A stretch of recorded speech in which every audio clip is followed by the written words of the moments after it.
Hello, and welcome to the multicolored portion of the Lost Caverns of Ixalan limited set review. Today I'm going to be talking about all the wonderful multicolored cards in this set and how good I think they're going to be in limited. Um, Notably, for this set, there's actually fewer of them than there have been for the last few sets. There's a significant decrease in the number, so it's just a sort of an interesting thing to note.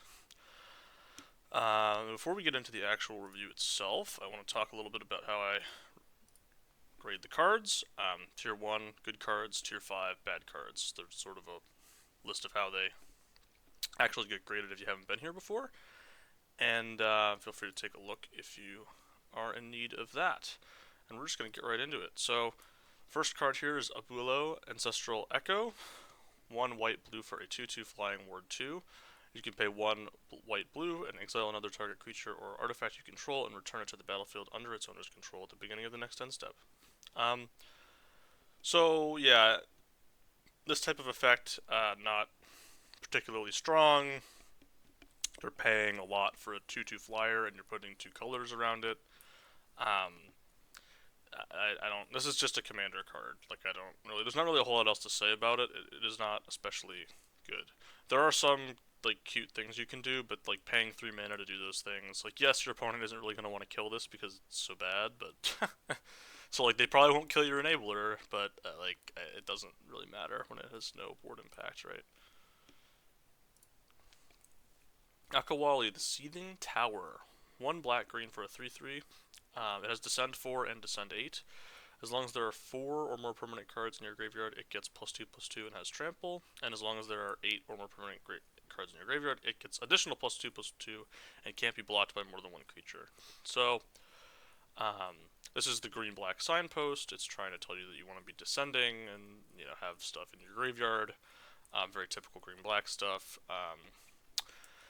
Yeah, I don't know. I'm not super excited about this signpost because it's just stats, right? Like, yes, you can play it. Like think. I mean, the average game of limited, you're gonna just play this on turn 3, and it's just gonna kind of sit there, and it's gonna be like, well, I hope I'm enabled. I hope that you spent all this extra time enabling me, or else I'm just a 3 mana 3/3, and I'm just gonna sit here.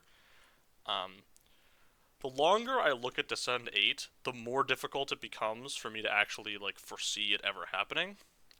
Again, it does kind of feel like I know other people have talked a little bit about how this sort of seems like the corrupted mechanic in for Axial LB1, which concerns me because again, like poison was never the way to go in that format, and I have some concerns that Descend to 8 is going to be similarly difficult, where it's like, well, the game really doesn't go long enough that you actually have time to genuinely get to Descend 8 because the format's too fast. And you never know how fast the format's going to be until you play it, but I'm starting this in tier 3 just because I have a lot of concerns about Descend as a mechanic. Amalia, okay, you know what? I give up. You know what? I'm sorry. I'm too. My pronunciation skills are too bad. I can't figure this out. It's a white and black for a 2/2. Ward, pay it 3 life, and whenever you gain life, it explores, then destroy all other creatures if its power is exactly 20. So the second part of that text doesn't matter. There isn't enough life. I don't think there's really enough incidental life gain in this set that this is like a good card. Like paying again 2 colors for a 2/2 with ward 3, pay 3 life is not good. And the explore text like pretty much doesn't matter. So not super interesting. More playable than the flying guy because it just is a better rate, by itself. But yeah. Animpakal, Thousandth Moon. 1 red white for a 1/2. When you attack with 1 or more non gnome creatures, put a +1/+1 counter on Animpakal. Then create X 1/1 colorless gnome artifact creature tokens that are tapped and attacking, where X is the number of +1/+1 counters on it. Yeah, this card's completely busted.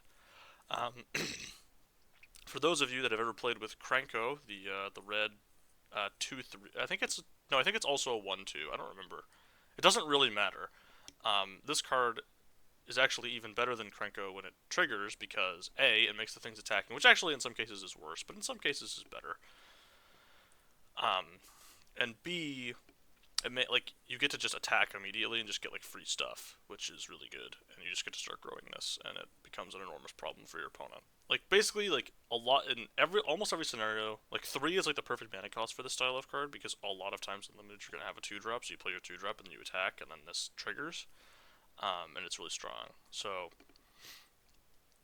yeah, this card's busted. Bartolome del Presidio. I think I might have got that. I think I might have done it. I doubt it, but it could have happened. White black for a 2/1. You can sacrifice another creature or artifact and put a +1/+1 counter on it. Yeah. Solid. Nothing really to say. Like, free sack outlets are good. White black is going to be doing a lot of sacrificing, so there is that. I worry in this set about sack fodder and whether or not you're going to have enough of it. Yes, you can sacrifice artifacts, but I don't know if white black are really going to be generating enough things. Like, there's just isn't that many, like, token makers. There's the one white common 3 mana thing that makes 2/1/1s, but I'm concerned that that card's a little underrated. Like, I just, there's some black cards that are like, oh, the classic, like, 2 mana 1/1 make your opponent discard a card. Like, that card kind of exists. It obviously exiles in this set. I have some concerns that this card is an Ethan Sachs only, nobody else should touch this card like situation. Like we could totally find ourselves in such a situation, and I've put it in tier 3 because I'm like again, the base stats on this are like really bad. Like, are you really willing to pay this much of a cost to put a free sacrifice outlet in your deck? And you really might be, but I'm not gonna start picking this early in the format. Until it's proven to me that this stuff works, I'm not gonna start with it high because it just is too vulnerable. At least it looks that way to me. Caparosati Sunborn. 2 red, white for a 4/4. Whenever it attacks, you may tap 2 untapped artifacts and/or creatures you control. If you do, discover 3.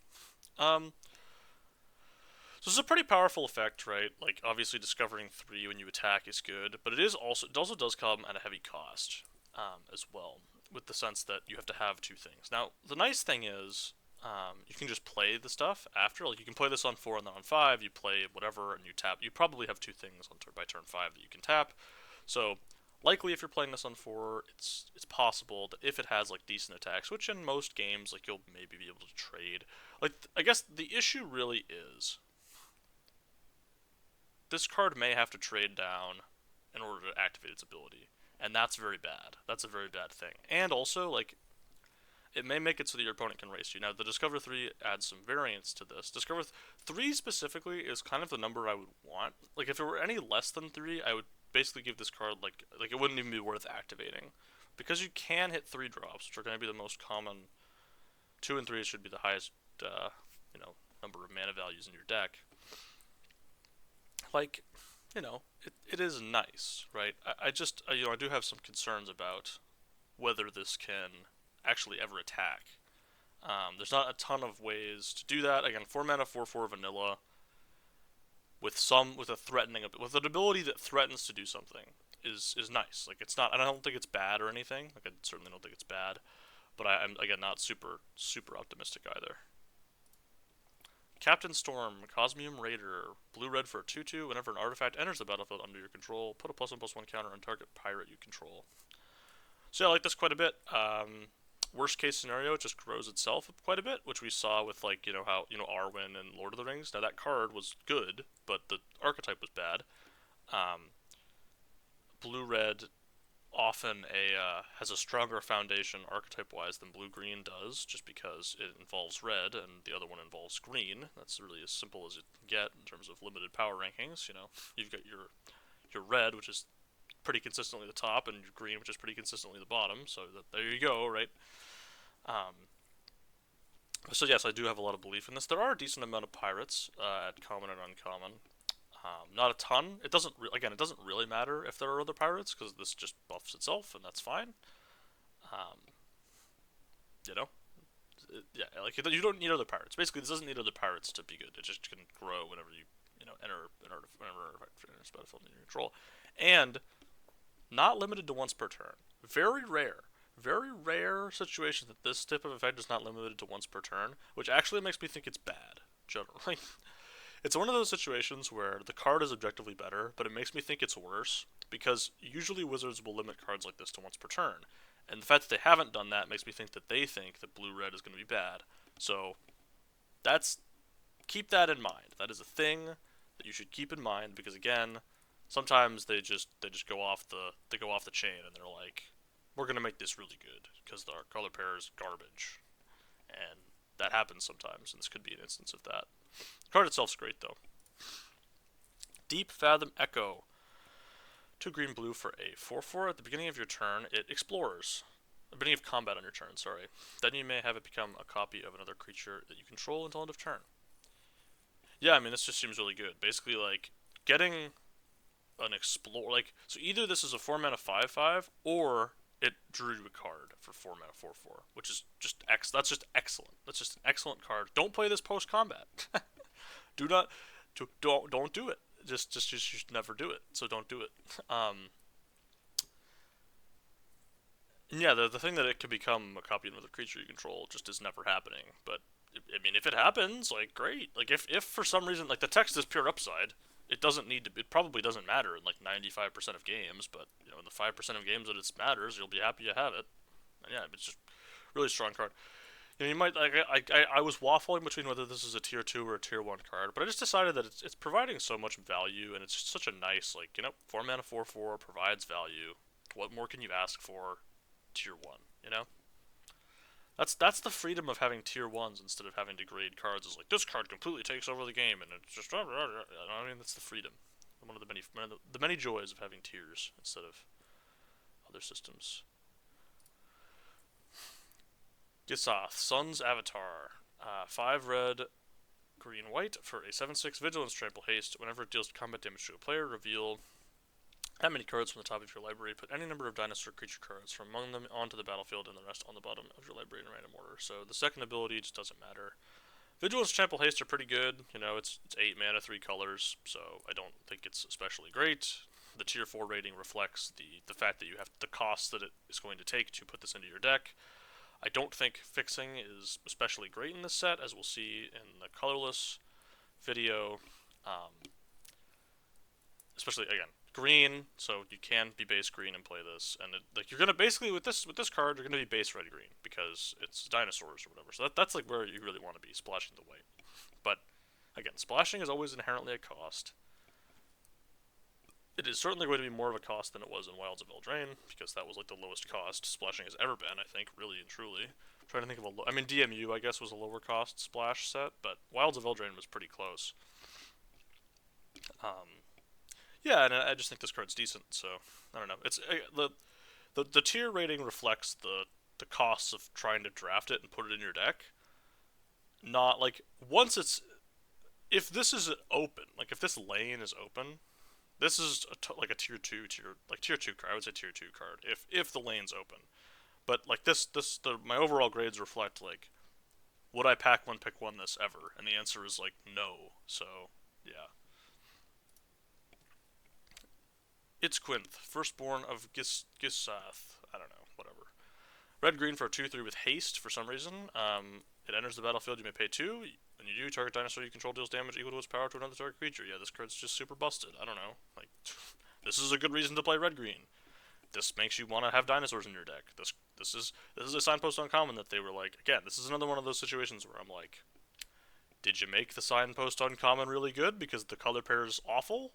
Maybe you did. Though usually with Gruul specifically, they just kind of give up and they're like, nah, what if we made the worst signpost ever? And they do that most of the time. So I'm glad they didn't do that this time. They've been on actually kind of a bit of a hot streak with the Gruul signposts. Like the one in Wilds of Eldraine was pretty good. The 1/2 with haste that enabled you to like tap for mana, that was pretty good. What's the Lord of the Rings one? Oh boy. I can't even remember the Lord of the Rings one. Oh no. Don't remember. Too bad. The one in Phyrexia Albi one, obviously red green was the best color pair in that set. It's the only time that's ever been true. I don't know. They've been bumping the red green stuff a little bit lately, and I would love to see it because Gruul's like my natural home theoretically. So yeah, I don't know. This card's really good. Really good reason to put dinosaurs into your deck. Probably not a reason by itself, but if it's again Like, you can first pick this easily, no problem. Just the fact that it has haste. Like, why does this have haste? I don't know. Sure. Kellen, Daring Traveler. 1 and a white for a 2/3. Whenever it attacks, reveal the top card of your library. If it's a creature card with mana value 3 or less, put it into your hand. Otherwise, you may put it in your graveyard. It also has an adventure for a single green mana where you create X map tokens where X is 1 plus the number of opponents who control the artifact. Yeah, so this is a tier 1 card in my opinion. It's just a really, really good 2-drop that provides value, and you don't really need to worry about this green side, but if you can cast the green side, fantastic. It's even better, so, yeah. Kudzil, Malmet Exemplar. 1 green-white for a 3/3. Your opponents can't cast spells during your turn. Whenever one or more creatures you control, each with power greater than its base power, deals combat damage to a player, draw a card. Kind of weird templating there. Yeah, I mean, I don't have a lot of enormous amounts of faith in terms of like the power's got to be bigger than its base power cards because they haven't performed especially well in the past. Opponents can't cast spells during your turn is actually really nice with, like, these abilities actually play better. Like, the more I thought about this card, I was like, oh, the abilities actually play really well together because you can use a combat trick on your turn to pump your creature without any fear of your opponent casting a removal spell to blow you out. So this actually is really nice in that way, where it's like, I actually don't have to I don't have to worry about my opponent blowing me out, and I am getting the benefits here on the backside. Now the caveat is as I've written here is I do kind of feel like it also doesn't do anything because, again, actually, if you like this card as like a mythic player, this card is very good. As like a silver player, this actually is likely to make your opponents better at the game because it's going to force them to cast their instant speed removal on their turn, which is probably better to be doing against like just in general in some scenarios. So be advised that actually sometimes this card is going to actively make your opponents better at the game because people just never cast their instants at sorcery speed when they should. So this actually forces them to do that. Also, it is going to be the subject of enormous week 1 blowouts because people are not going to read the first text on the card and they're going to try to cast spells during it. So like again, this is like a week 1 like banger card because like it just completely owns people that are like I'm gonna hold up this mana. And it's like, well, actually you can't because this card. So be advised about this card. Master's Guide Mural. 3 white blue for an artifact. When it enters the battlefield, create a 4/4 white and blue golem artifact creature token. And you can craft with artifact for 4 white, white, blue, 7 total mana to create a artifact that has the ability to tap and create a 4/4 white and blue artifact creature golem creature token. Activate only if this or another artifact entered the battlefield under your control this turn. I really like this card, but I am very concerned that the front side of it is awful. 5 mana 4/4 is truly terrible. Yes, you can craft for 7 mana. 3 of it's colored. Like again, this card basically is like screaming like you have to be blue-white. You need to be playing blue-white. Generally, blue-white doesn't function especially well in limited as like a late game. Like I don't know. These are the type of cards in blue-white that concern me because I'm like we see it time and again with signposts. When signposts are 5 mana, the color pair it tends to not be very functional. The reason for that is if your whole like theming of your deck is around this signpost and you have to wait until 5 mana and your opponents are getting their signposts on the board earlier in the game, it means they have like an advantage. Like this because the signposts are usually overrate cards. This one is obviously not. But a lot of times they're better than, just monocolored cards. And so if your opponents get to cast them earlier in the game than you, they're going to be playing from ahead more often than you are. And so, again, so this is like this card kind of reminds me of the 5 mana 4/4 or 5, I guess it was a 5/5, I don't know, it doesn't matter. In Wilds of Eldraine in green white, where it was like you get a monster roll token and make all your stuff bigger. It's like, yeah, great or whatever. But again, when that thing hit the battlefield, like it was kind of too late. Like it was already like turn 5 is a lot of times like the game has already been heavily shifted in one player's direction. And so that this type of card concerns me because if you're not going super deep on like I'm gonna be a control deck and I'm gonna make all these 4/4s and I'm gonna do all that stuff. And like it's gonna be trivially easy to trigger the back half of this. If you can transform this, you're going to be making a 4/4 every turn, and that's excellent. But the fact that it's 5 mana and then set like 12 total mana is a lot of mana, and you can't do it like if this were 6 mana on the to flip. If it were like 3 white white blue, I'd be like, okay, I have some interest because you could just go one into the other, and you just do that's your plan for 2 turns. Is like I'm gonna do this, and then I'm gonna make 2/4/4s, and then I'm gonna that's good. But I do have concerns about this card just being way too slow. Molten Collapse. Black red for a sorcery. Choose both if you descended this turn. You may choose, or choose one. You may choose both if you descended this turn instead.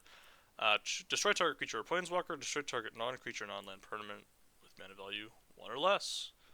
I don't actually know why I put this in tier 1. Why did I? Oh, because of map tokens and treasure tokens. Yeah, I remember now.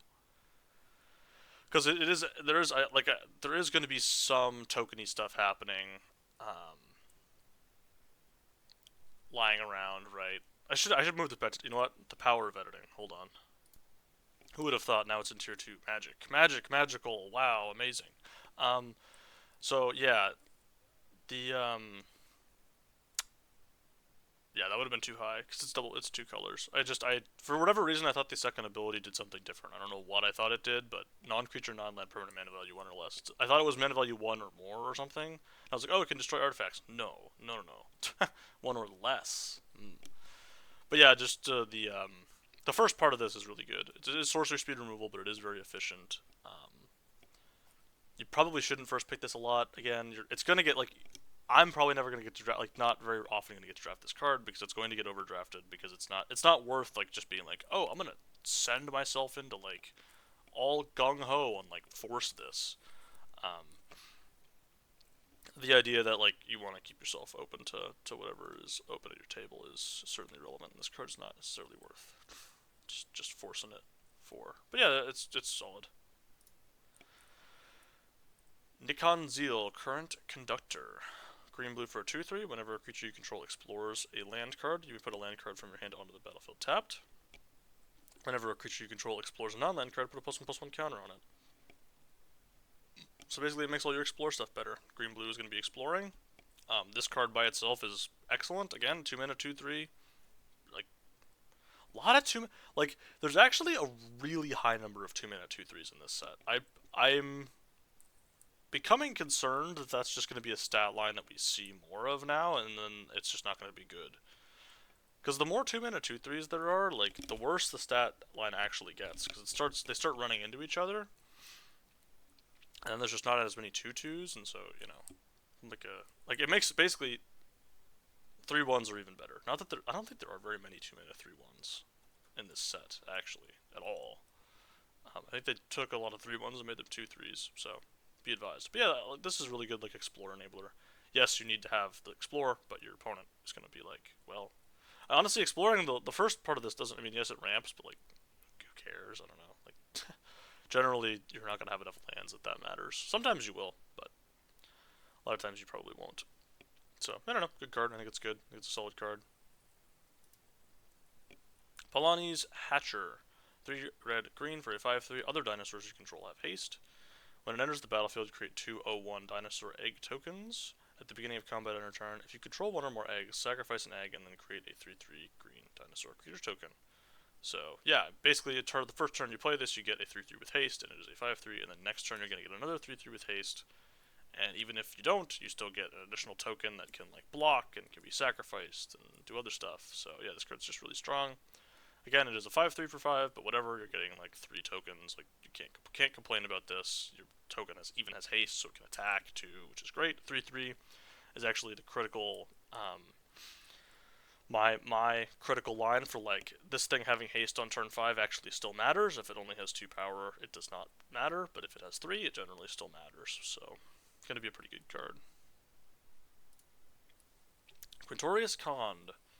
3 red, white for a 4 loyalty planeswalker. Whenever you cast a spell from exile, it deals 2 damage to each opponent and you gain 2 life. It's +1, creates a 3/2 red and white spirit creature token. It has a -3 to discover 4, and it has a -6 to exile any number of target cards from your graveyard. Add red mana for each card exiled. This way, you may play this card this turn. Yeah, just a solid Planeswalker, you know. Typical, you know. Okay, well, I'm unlimited, so I'm going to play the Planeswalker, and then I'm just going to, like, win. Ashiok was what? This card, is this better or worse than Ashiok? I think it's better. Yeah, I think it's better. Because the thing that it's making up front is larger, which I think actually matters more. Like Ashiok made had its plus creates a guy, whereas Ashiok had to minus to create a guy, and then yeah. I think this is the better templating. Is the plus creates something that blocks, and the minus generates value. So I think this is generally better in limited when they're templated that way. So I think it's good. Generally, I just start all Planeswalkers in tier 1, which is cowardice, but whatever. I just don't want to be wrong on that one. So Healy the Sun's Brilliance. Blue-red for a 2/2 with the ability blue-red to tap. Create a token that's a copy of another target creature or artifact you control, except it's an artifact in addition to its other types. It gains haste. Sacrifice it at the beginning of the next end step. The ability is actually, going to be somewhat useful, but again, difficult. This card is nothing special. You probably shouldn't take it that early. You can take it early and try to build around it, and it's a cool little build around, but you don't even really need to build around it because there's just going to be so many artifacts in the set. You're probably going to find something to do with the ability, but I don't think it's anything super special. It is a 2/2. It dies to everything, so it doesn't block especially well or attack especially well, and it is 2 colors. So with all those caveats associated with it, it certainly just falls right into tier 3 for me. Sovereign Okinik. Okay. So I have the pronunciation ability not the best there. You know what I mean? But it is a 2 green-white for a 3/4 ward 2. When it attacks, for each other creature you control with power greater than that creature's base power, put a number of +1/+1 counters on that creature equal to the difference. Okay. So what that means, I think, is when this attacks, every creature you have that has a power that is bigger than its grace power, the number of difference, it gets an addition. Basically, it doubles the power. So let's say you give this thing +2/+2, and then it attacks. It's going to then get 2 additional +1/+1 counters on it, and that's true for everything that has a power larger than its base power. So that's very good, obviously.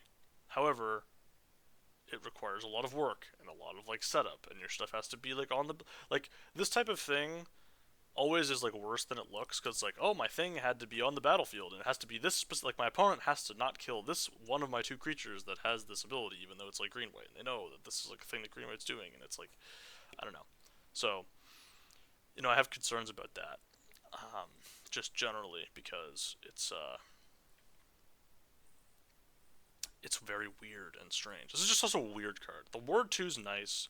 4 mana 3/4 is pretty bad. It's not good. It's not a good stat line. Yes, your opponent wants to kill it, but again, at 4 mana, your opponent's a lot of removals these days is 2 and 3 mana. A lot of the good removals 2 and 3 mana spells, so they're going to be able to pay it pretty soon after you cast this, if not immediately. So yeah, I don't know. I'm not super in love with this card. It's fine. I think it's fine. It's a threat. It's a threatening enough card that it is in tier 2 for me, but yeah. Squirming Emergence. 1 black-green for a sorcery. Fathomless Descent. Return all to the battlefield. Target non-permanent card in your graveyard with mana value less than or equal to the number of permanent cards in your graveyard. So it's a reanimate spell, but you need to be really turboing it out. It's not really very good limited.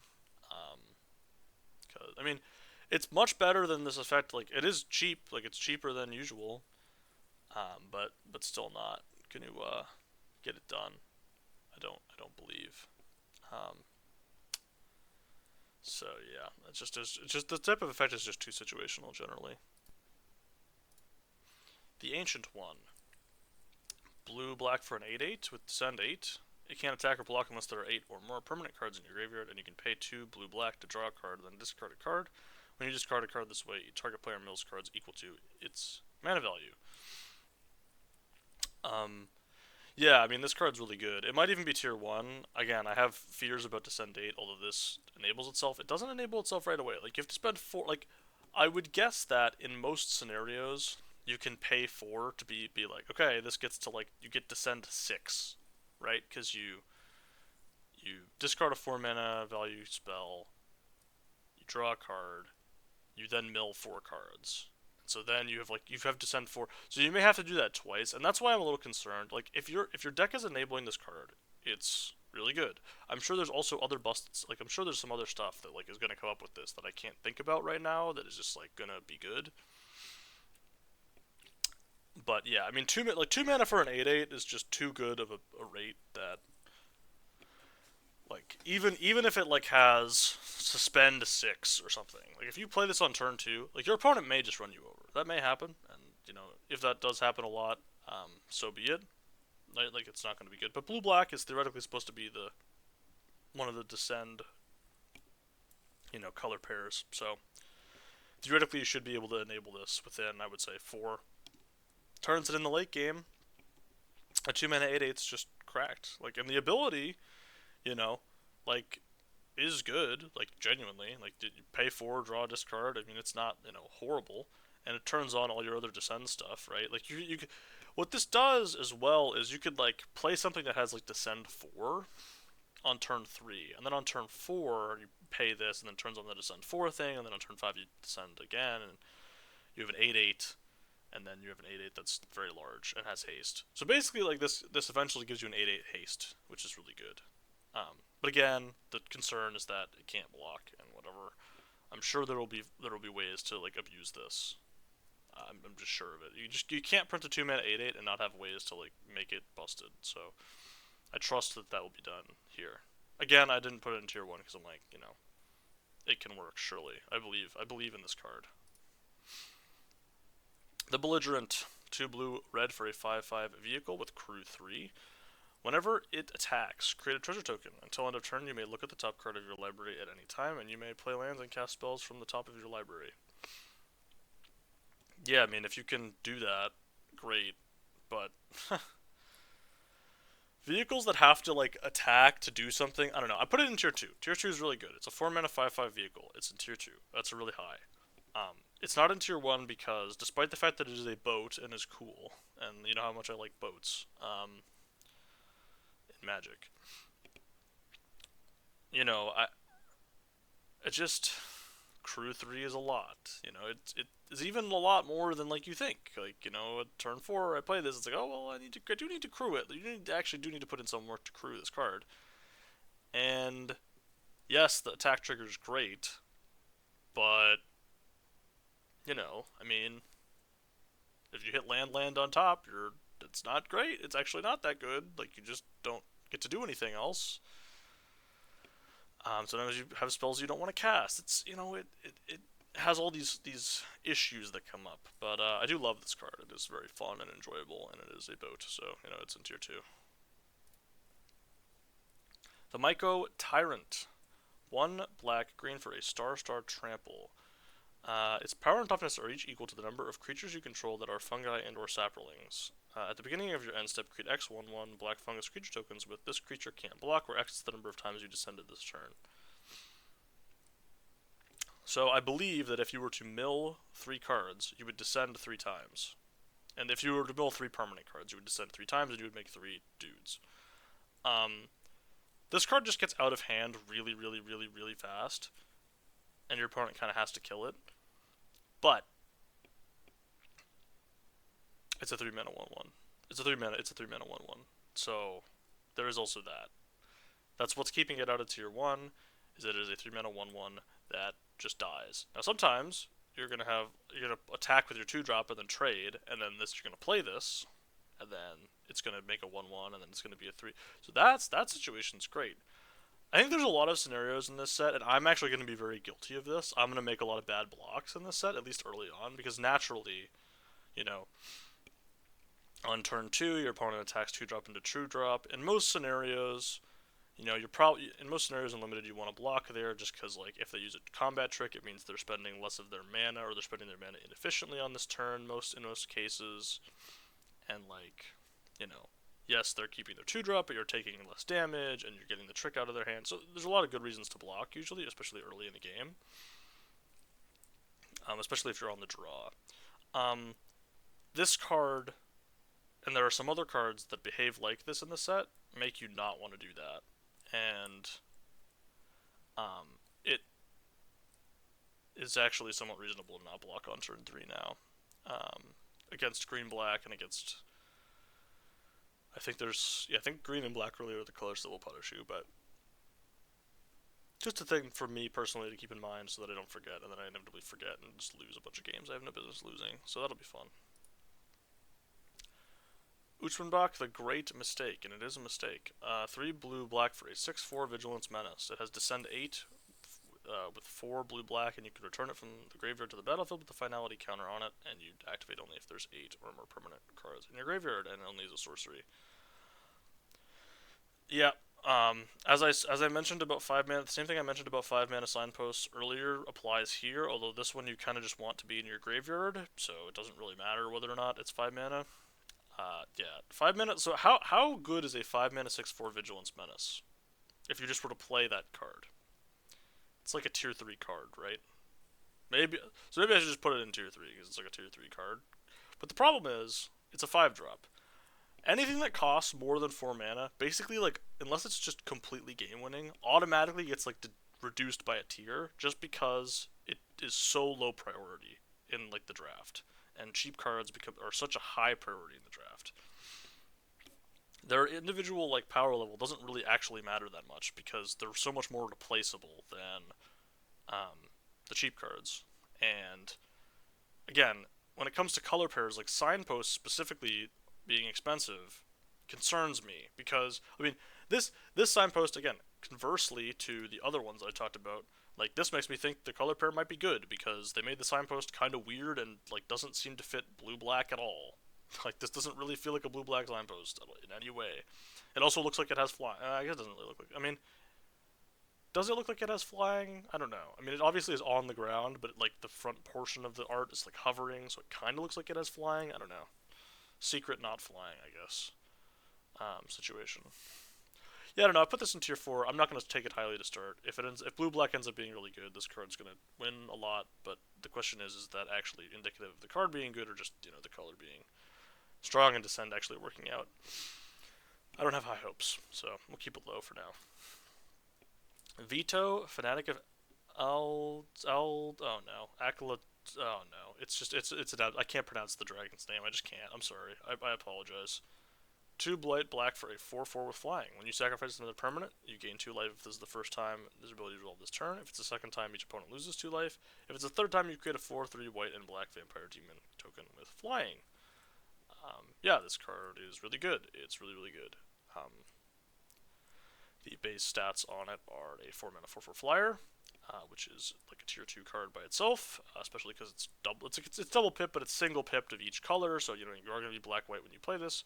But black white is the sacrifice color pair. There are plenty of cheap or free sacrifice outlets to enable this, including the signpost uncommon and several other commons that probably other color pairs aren't going to want. So I think this is pretty solid, and like if you're playing black white, it's going to be easy to build around this.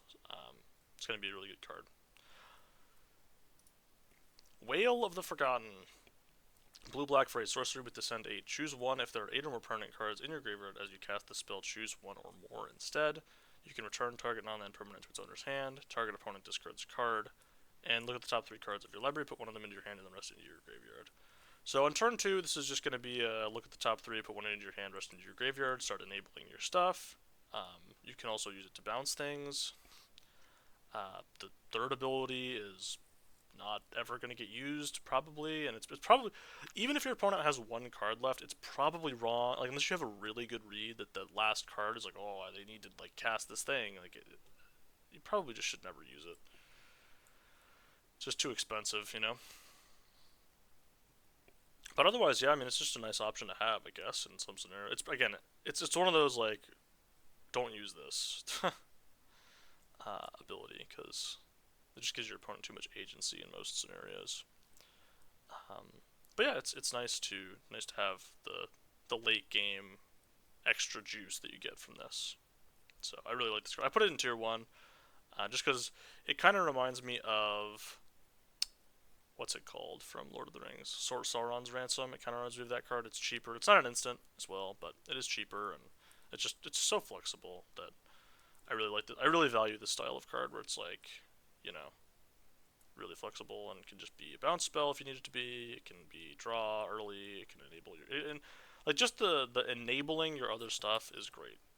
Um, yeah. And the last multicolor card, Zoya Lava Tongue. Black red for a 2/2 with Death Touch. At the beginning of your end step, if you descended this turn, each opponent may discard a card or sacrifice a permanent. If they it deals 3 damage to each opponent who didn't. So they can choose to take 3, or they can choose to do other stuff. Not super thrilled. I mean, 2 mana 2/2 Death Touch is a good base rate, but being forced to descend each turn to enable this, and then your opponent having a lot of choice, giving your opponent this many options is often really, really bad for you, because they just get to choose the one that's best for them, and that's kind of it.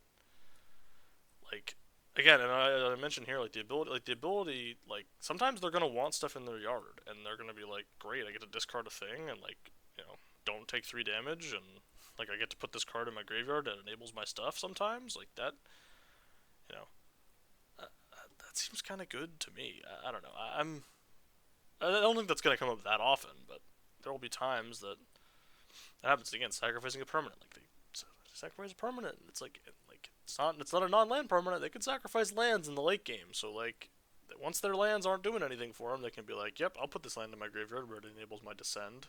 Like that's really good. So I don't know.